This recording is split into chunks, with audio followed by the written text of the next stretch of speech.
நன்றி அப்பா. நீர் எங்களுக்கு இரக்கம் பாராட்டுகிறதற்காக நன்றி அப்பா. உம்முடைய தயவை நீங்க பொழிந்தருளுகிறதற்காக நன்றி அப்பா. உங்க வல்லமை குறைஞ்சு போகல, உங்க வல்லமை குறைஞ்சு போகல.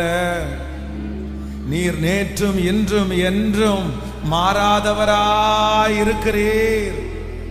உம்முடைய அற்புதங்கள் ஒன்றும் குறைந்து போகவே இல்லை. நாங்க அதை நம்புற ஆண்டவரே. உம்மை நோக்கி கூப்பிடுகிற ஒருவரையும் நீர் வெட்கமாய் அனுப்ப மாட்டீர் என்று எங்களுக்கு தெரியும்.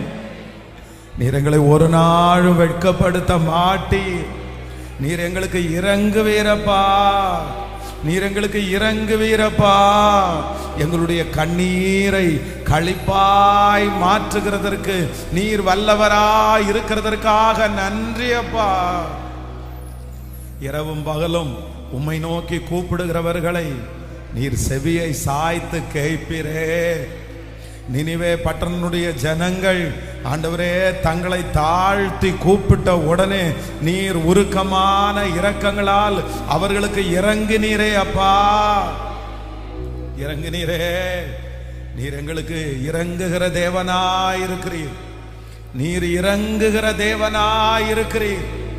நீர் எங்களுக்கு இறங்கணும்.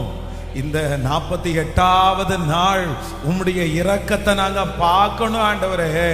எங்க குடும்பத்துல நீங்க நாங்க பார்க்கணும் ஆண்டவரே.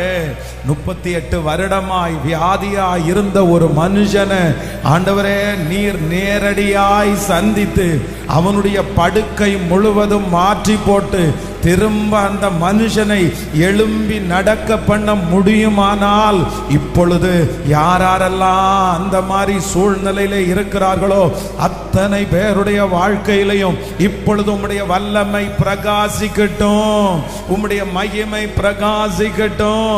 நீர் கடந்து வந்து ஆண்டவரே அந்த படுக்கையை எடுத்துக்கொண்டு நட என்று சொன்ன அந்த வார்த்தையின்படி இதுவரையிலையும் அப்பா ஹல்லேலூயா அந்த காரியங்களை, எங்களை சுமந்த காரியங்களை நாங்கள் சுமக்கும்படிக்கு இப்பொழுது ஒரு அற்புதத்தை நீர் செய்ய போகிறதற்காக உமக்கு ஸ்தோத்திரம். நன்றி அப்பா, நன்றி அப்பா.